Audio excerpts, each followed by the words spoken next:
여자랑 썸도 못 만드는 남자들의 공통점이 있습니다. 못생겨서? 돈이 없어서? 말을 못해서? 아닙니다. 진짜 이유는 따로 있습니다. 오늘은 왜 어떤 남자는 여자와 썸조차 만들지 못하고 왜 어떤 남자는 몇 마디만 해도 상대가 더 궁금해하는지 그 차이를 심리학 관점에서 4가지 포인트를 설명드리겠습니다.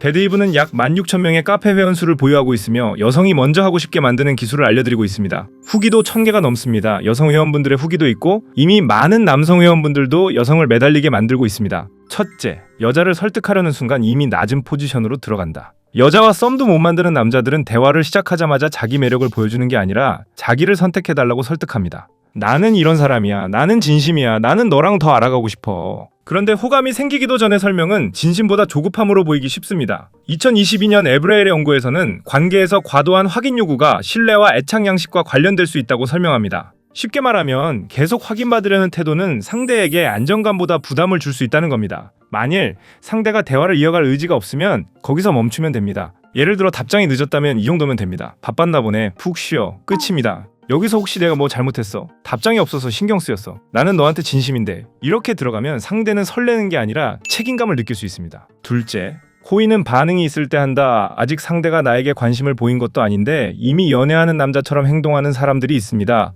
매번 밥을 사고 상대 집 근처로만 가고 늦은 시간에도 데려다주고 기념일도 아닌데 선물을 챙기고 상대 일정에 전부 맞춥니다. 물론 배려는 좋습니다. 하지만 호감이 쌓이기 전에 너무 큰 호의를 먼저 주면 그건 매력이 아니라 과잉 투자로 보일 수 있습니다. 2009년 루오와 장의 연구에서는 초기 호감이 한쪽 노력만으로 결정되는 게 아니라 상호성, 매력, 두 사람 사이에 고유한 관계성이 함께 작용한다고 설명합니다. 즉, 내가 많이 한다고 상대 마음이 그만큼 커지는 게 아닙니다. 그래서 초반에는 잘해주는 양보다 상대의 반응을 먼저 봐야 합니다. 상대가 질문을 하는지, 시간을 쓰는지, 다시 만나려는 태도를 보이는지, 나에게도 에너지를 쓰는지 이걸 먼저 보세요. 상대가 집 근처에서 보자고 하면 무조건 맞춰주지 말고 중간 지점을 제안하세요. 거기까지는 조금 멀고 우리 중간쯤에서 보면 어때? 이 정도면 됩니다. 여자에게 잘해주지 말라는 뜻이 아닙니다. 순서가 중요하다는 뜻입니다. 상대가 관심을 보일 때 그때 더 깊게 잘해주면 됩니다. 기준 없는 호의는 쉽게 당연해지고 기준 있는 배려가 매력입니다. 셋째, 아무 여자나 좋아하는 남자로 보이지 마라. 여자 앞에서 이런 말만 하는 남자들이 있습니다. 저는 다 괜찮아요. 원하는 대로 맞출게요. 저는 착한 사람이에요. 상대가 좋으면 다 해줄 수 있어요. 처음엔 배려처럼 들릴 수 있습니다.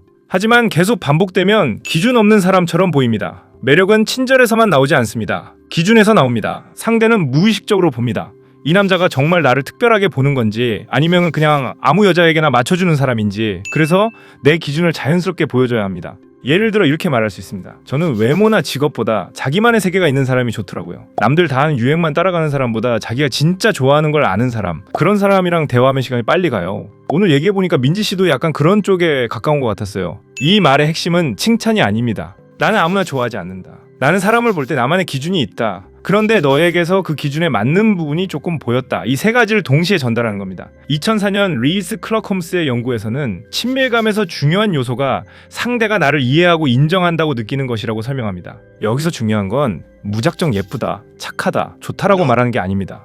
내 기준을 먼저 보여주고 그 기준 안에서 상대를 인정하는 겁니다. 그래야 아무나 좋아하는 남자가 아니라 기준이 있는 남자로 보입니다. 넷째, 바운더리와 자기 삶을 갖춰라. 착한 건 좋습니다. 하지만 누구에게나 다 맞춰주는 착함은 매력이 아니라 피로감이 될 수 있습니다. 썸도 못 만드는 남자들은 처음부터 자기 바운더리를 지웁니다. 상대가 원하는 시간, 장소, 방식, 대화 전부 맞춥니다. 그런데 자기 기준이 없는 사람에게 상대는 호기심을 느끼기 어렵습니다. 핵심은 마음을 숨기라는 게 아닙니다. 처음부터 다 던지지 말라는 겁니다. 내가 어떤 사람인지, 어떤 관계에 에너지를 쓰는지, 어디까지 허용하고 어디서 선을 긋는지를 보여줘야 합니다. 예를 들어 이렇게 말할 수 있습니다. 저는 인간관계가 넓은 편은 아니에요. 대신 제 바운더리 안에 들어온 사람한테는 꽤 깊게 신경 쓰는 편입니다. 친한 사람 100명보다 진짜 내 편 1명이 더 중요하다고 생각하거든요. 이 말은 차갑다는 뜻이 아닙니다. 나는 아무에게나 에너지를 쓰지 않고 중요한 관계에 집중한다는 뜻입니다. 여기에 하나 더 필요합니다. 자기 삶입니다.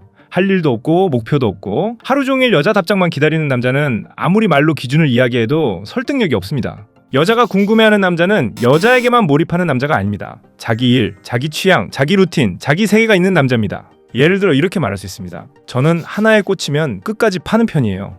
일이든 취미든 대충 하는 걸 별로 안 좋아합니다. 요즘은 이거에 빠져 있어서 조금 깊게 보고 있어요. 나중에 친해지면 이것도 같이 경험해보면 재밌을 것 같아요. 이 말은 단순한 자기소개가 아닙니다. 이 남자는 자기 삶이 있다는 것, 무언가에 몰입할 줄 안다는 것, 가까워지면 그 세계를 나눌 수 있다는 것을 보여주는 겁니다. 정리하면 이렇게 됩니다. 여자가 궁금해하는 남자는 무조건 잘해주는 남자가 아닙니다. 자기 기준을 가지고 상대의 반응을 보고 자기 삶의 중심을 잃지 않는 남자입니다. 테크닉 기술만 좋아도 여자가 먼저 매달리게 됩니다. 날 무시하던 여자도 다시 만날 수 있게 해주고요. 이미 수많은 회원분들이 여성이 매달리게 만들고 있습니다. 이런 인생을 살고 싶다면 고정 댓글에 있는 무료책 받아가세요. 오늘 영상이 도움이 되셨다면 구독과 좋아요 부탁드립니다. 매드이브였습니다.